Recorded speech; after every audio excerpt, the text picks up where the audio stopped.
そのたこ焼き屋さんって1回目で回すときにこの180度きれいに回せないお店も結構多いんですよ。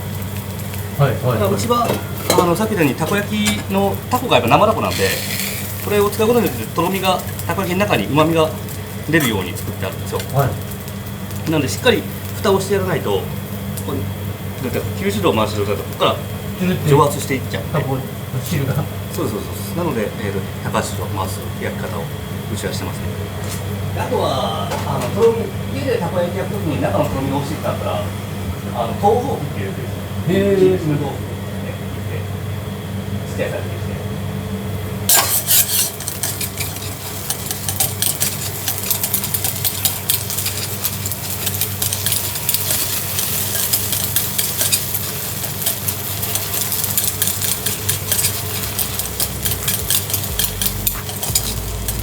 たこ焼きの中でも1回目終わった後に生地を追加で流すことってあんまりないんですよね。ちょっとよそはやらないと思うんですけど、原価が上がっちゃうんでそれは内山の方がボリュームが出ますね。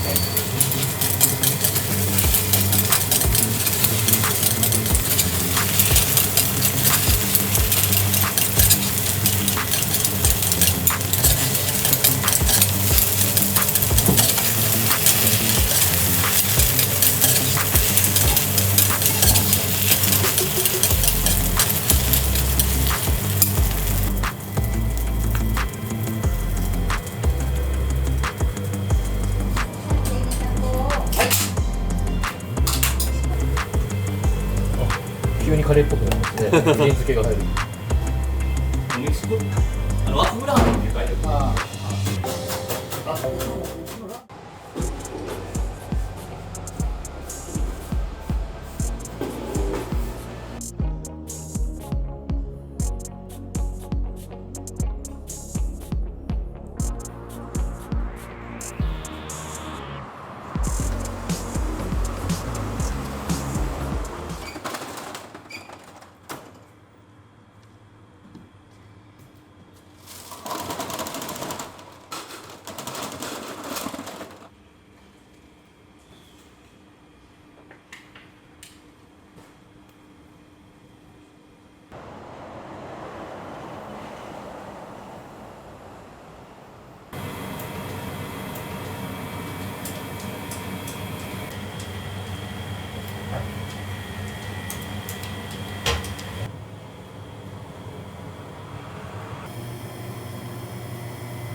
取り口ち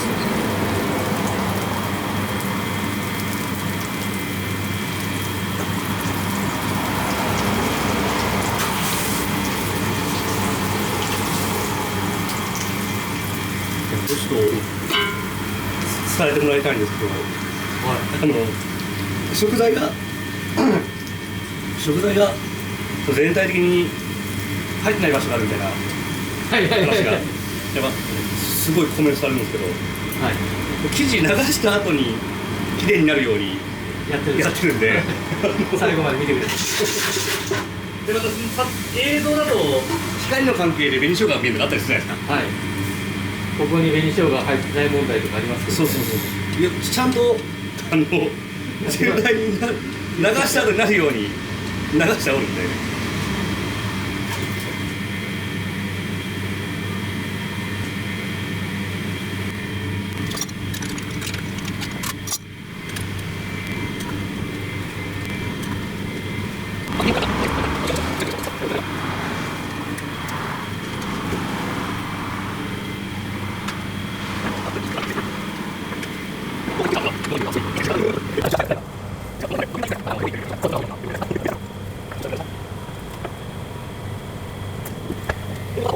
鉄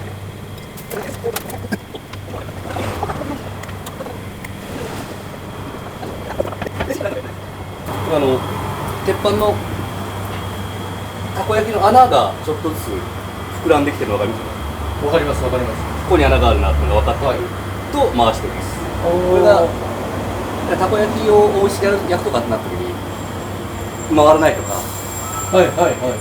っていうのは大体早いっていうのが原因ですね、大体みんな。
たこ焼き屋さんなんかも何とか言ってますよね。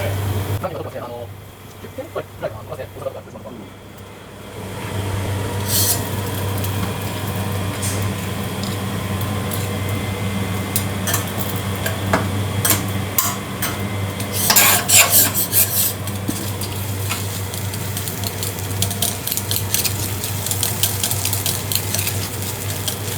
それともうちのたこ焼き中がとろっとしてるので、そのとろみを飛ばさないように焼かなあかんんですよ。なのでなるべく穴を開けないようにというか。あ、そういうことなんですか。1回目を180度きれいに繰り返すんですけど、たこ焼き屋の中では割と珍しい方だと思いますね。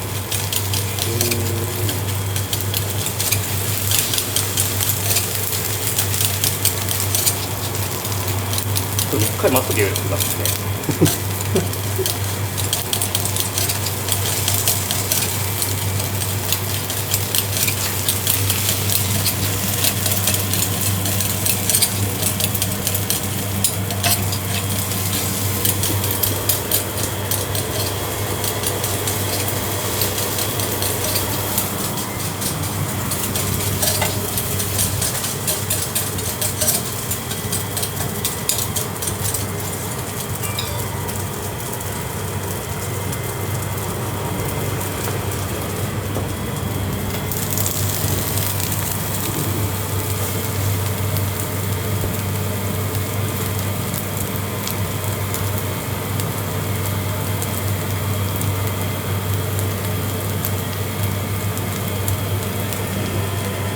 さっき生地足したんも、はいこっち側が多めでこっち少なかったんですけど、それも最終的なグラムが同じ均等になるようにと思ってやってるんで。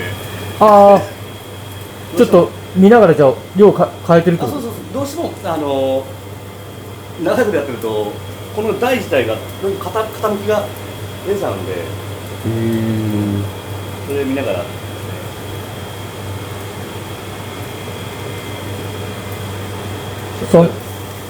その千枚同士も前欠品になってて、あ、そう、よくご存知で。見つかってないですか、まだ。見つかったんですよ。やっぱり見つかったです。で、3、4年ぐらい前ですかね。はいはい。この千枚同士募集してましたよね。ずっと使ってた千枚同士がどんどんちびてくんで、ね、なくなって。もう物がもう倒産して同じものが手に入らないということで、ツイッターで今 X ですねでこの千枚同士探してますっていうツイートをしたらなんぼだったかな、もうすごい、バズってですね、それでやっと見つかって何本20本か30本かまとめ買いをして買えたんですか。もう一生使えるなというぐらい買いましたね。もうだからそのこだわりというか、もうそれじゃないともううまくできないこれじゃないと焼きたくないです。気持ちがあるわけですよね。焼きたくないです。回しますね。はい。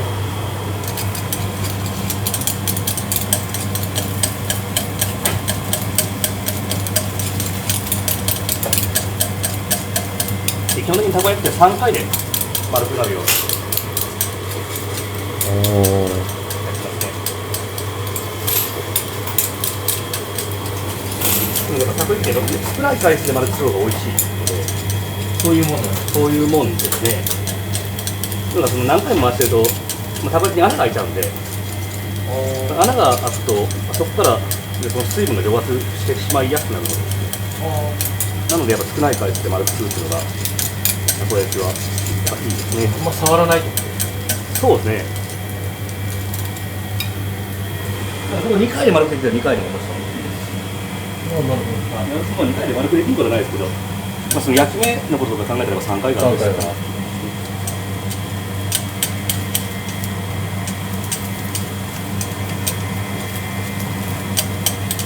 焼き色、火の通りがしと違うね、入れ替えたり。そうですね。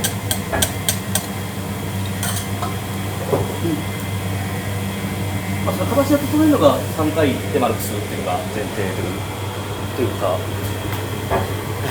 3回で丸くするといいよねっていう感じで、あとはその色目の付け方で、回すか回さんかとかあったりします。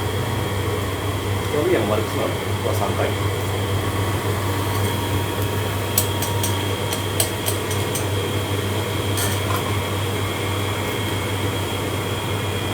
なので、そう YouTube で動画上げたりしますけど、あれもノーカットで上げてるのはそういうことですね。何回で丸くしたのかっていうのを知りたいんで。知りたい。業者として。知りたいんで。業者として。だから今編集されてるたこ焼き動画見たら腹が立つんですよね。わかるけど。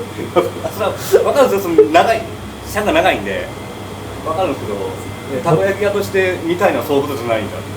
目線が違いますよね。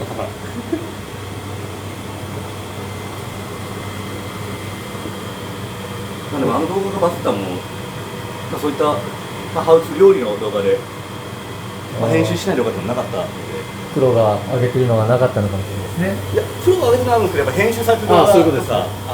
お店の紹介とかなんですよ。うちがたこ焼き焼くだけしか上げてないですなかったですし、一応お店の名前概要欄にちょっと書いてますけど、編集も一切しなくないし、お店の名前もほとんどわからないようになってるっていうのがおそらくなんかあったんですね。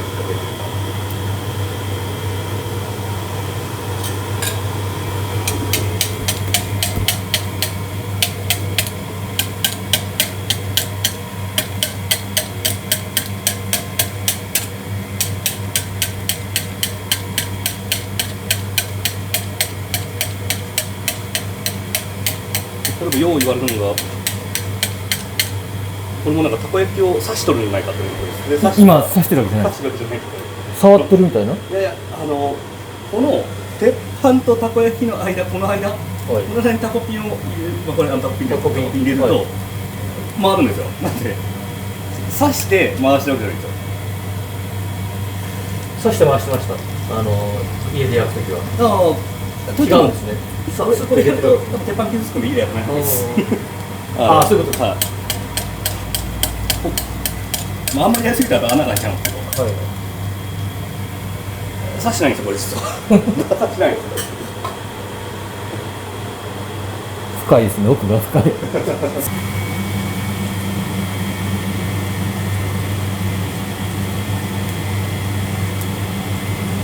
さっきの大きさって、なんか昔はもっとちっちゃかった気がするんですけど、今この大きさの主流みたいな感じなんですね。いや、決して主流ではないでしょうけど、お店にちょっと前にやっぱ人気が出たというか、これが一番比較では大きいサイズになる。これが、今主流とまではいかないですよね。だからどうしてもそのたこ焼きのこのサイズが大きくなればなるほど、中のたこが小さく感じちゃう。感じますから、そうですね。なので、やっぱ大きいたこ入れないとこのサイズではなかなか商売難しいかな。そういうことですね。なので今使ってるうちのタコも割と大きい、ワンカット5グラムぐらいなんですけど、ちっちゃい穴のたこ焼きでやった方が食べた時にすげえたこ大きいわってなってるじゃないですか。はい。なんでまあどっちを選ぶかですね。たこ焼きはどのくらいこうやられてるんですか？高校卒業してからなんで、今違うな、21年たこ焼きをやってますね。でこのお店は自分で独立してからは14年、15年目。はい。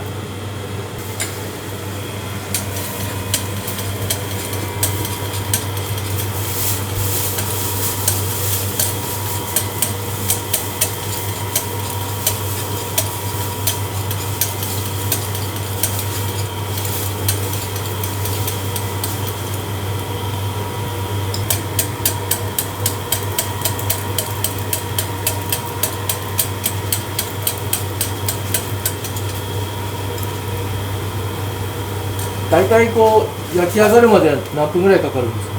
大体10分ぐらいですね。はい。たこ焼きってこう賞味期限みたいなのもあるじゃないですか。いつどのくらい焼くっていうのはどうやってるんだろうとかね。これ感覚ですね。たこ焼き屋って本当に、まあ、難しい商売というかですね、これ今たこ焼き焼いてますけど、これも売れるから焼いてるわけじゃなくて、そうですよね。ないといけないで焼いてるっていう感じなんで、もしかしたらまあ全部ロスになるかもしれないですし、まあ今お客さんが来てバーッと売れるかもしれない。足らなくなる状態もありますもんね。やっぱどうしてもたこ焼き食べる時に10分待ってくれって言った時に待ってくれないので、お客さんからするとすぐ持って帰れるって思って来られるので、常にたこ焼き焼いておかなあかんなっていうところですね。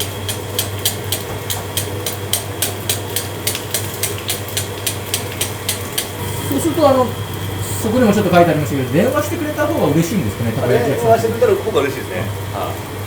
その方が、お店側もお客さん側もメリットがありますし、準備しとるお客さん側もやっぱりその出来たてがすぐ持って帰れるっていうのはやっぱ大きいメリットですね。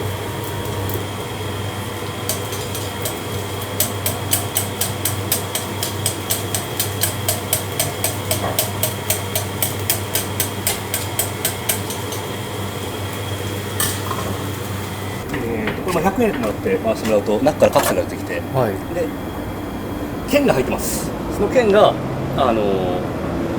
外れがなくって、ソフトドリンクが絶対当たるんですよ。それは3等で、2等1等になるとたこ焼きがお得じゃないですか。100円で食べる絶対損をしない感じがします。たこ重ってたこ焼き4個とジュースのじゃあいいっすね。2等もいいっすね。こういうのやってますね。これは多分なかなかないと思うね、こういうのやってるのは。結構じゃあイートインとかする人は必ず買ったガチャガチャした方がいいんじゃないみたいな。そうテイクアウトにしても絶対やった方がいい。もしかしたらたこ焼きが当たるかもしれない。そうですね。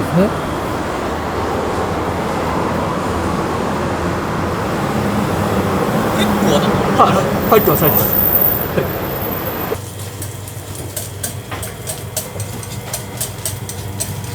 あの辺も夕方だったら高校生とか中学生とかがようガチャガチャを回しに来たりとか。シンプルに言うとたこ焼き屋さんって結構儲かると思うんですけど、どうでしょうか。これはやっぱそういうイメージがついてますけど、粉もんでもそれはたこ焼きもあれば、お好み焼きもあれば、パンもそうですし、うどんもそうですよね。でその中でも圧倒的にたこ焼きで賞味期限が短いと思ってるんですよ。できてからの時間ですね。なのでロスが多いなって思いますね。さっき言った、お好み焼き屋さんにしてもお客さんが来てからオーダーを受けてからお好み焼きを焼く。でもたこ焼き屋ってそういうわけにはいかない。じゃあ余ったたこ焼きはどうするのかってなった時にやっぱロスになってしまう。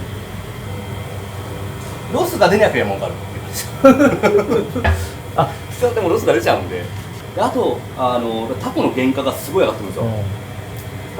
それこそ15年20年前かな、倍以上になってるとこもあるんですよね。たこ焼きの値段は倍になってないですからね。そうやっぱイメージ的にやっぱ500円前後みたいなイメージがあると思う。値段上げにくいというか上げれないというか、もうそのイメージをずっと語られるとお客さんにどういうのなんですかね。なんでもほんまたこ焼き自体がもう一粒100円のような時代にやっぱなってきます。なってこないとやらないですよね、たこ焼き屋が。そうすると結構思ってるほど楽じゃないよってことです。厳しいですよみたいな。楽じゃないですよね。コロスケさんとかでもただ、どう言ったらいいかな、たこ焼き屋自体がやっぱ飲食の中でしんどいと思っていて、大変だよってことですね。たこ焼き屋楽しいですよ、楽しいですし、僕は好きなんですけど、人にはおすすめなかなかできないですね。よっぽど好きじゃないとですね、儲かると思ってやったらもうひどい目見るよ。はい。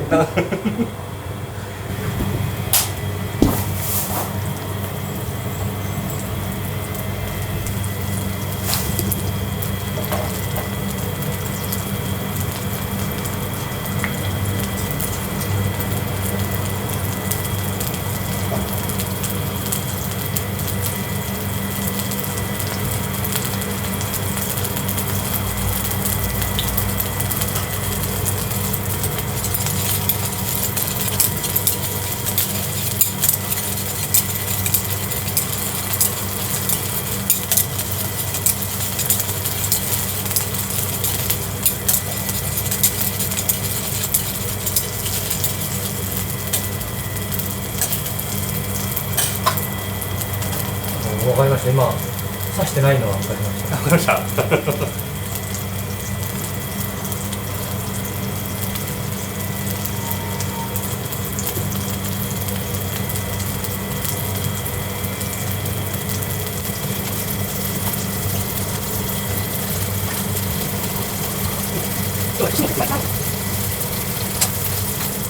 めちゃうまいよ。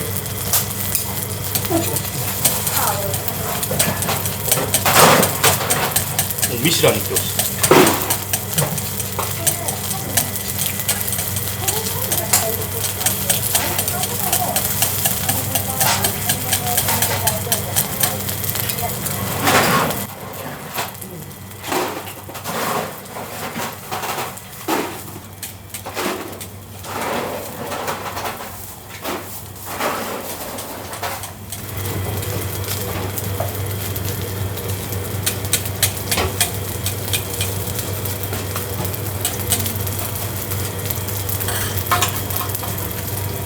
8個よかったですか？大丈夫です。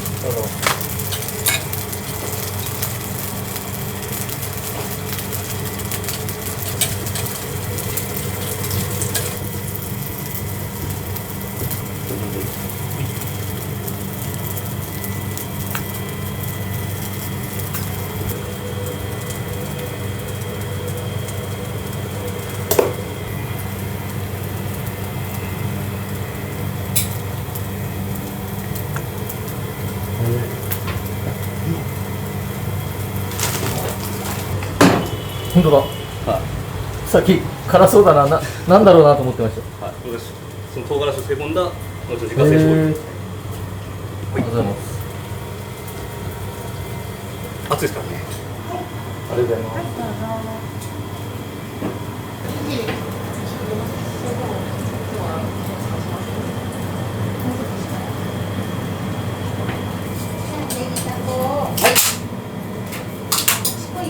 はい。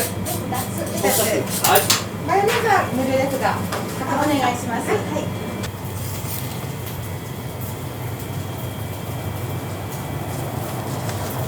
これは特製のカレーソースです。いいですよ。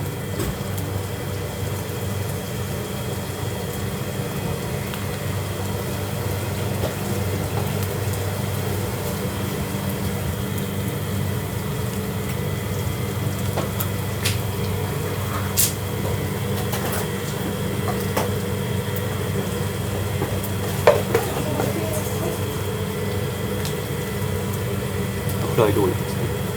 フライドオニオン。はい。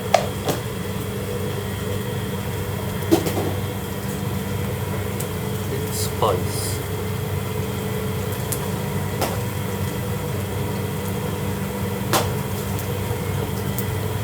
青のり。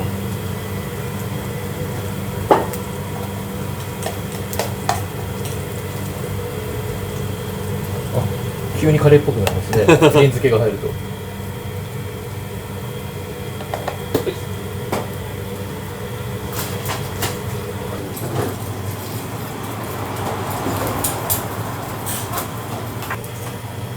うちの1年先輩ですからね、その店としては。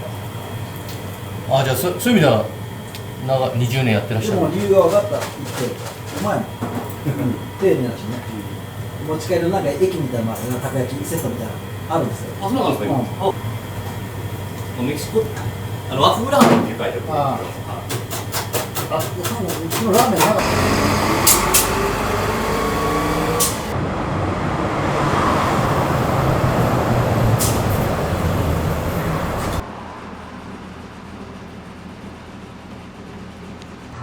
西がやっとる店が、力西エリアにふわとろっていう店があるんですけど、そこの鉄板焼きが、鉄板焼きじゃない、お好み焼きが最高です。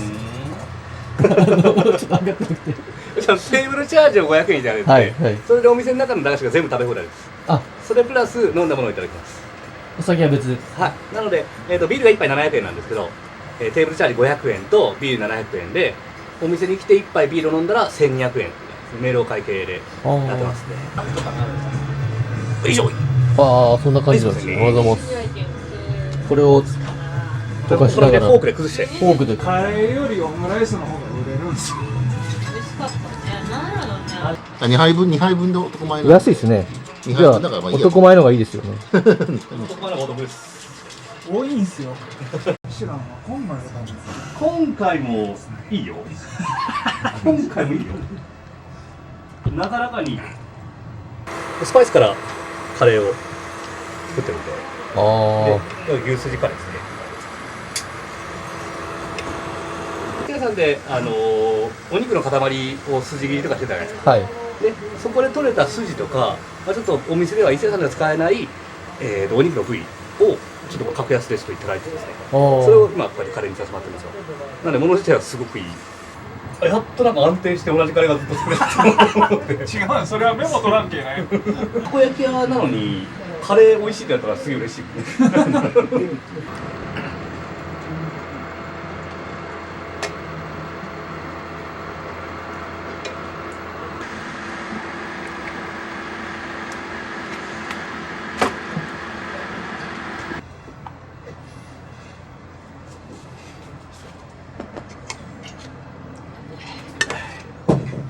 これどこですか？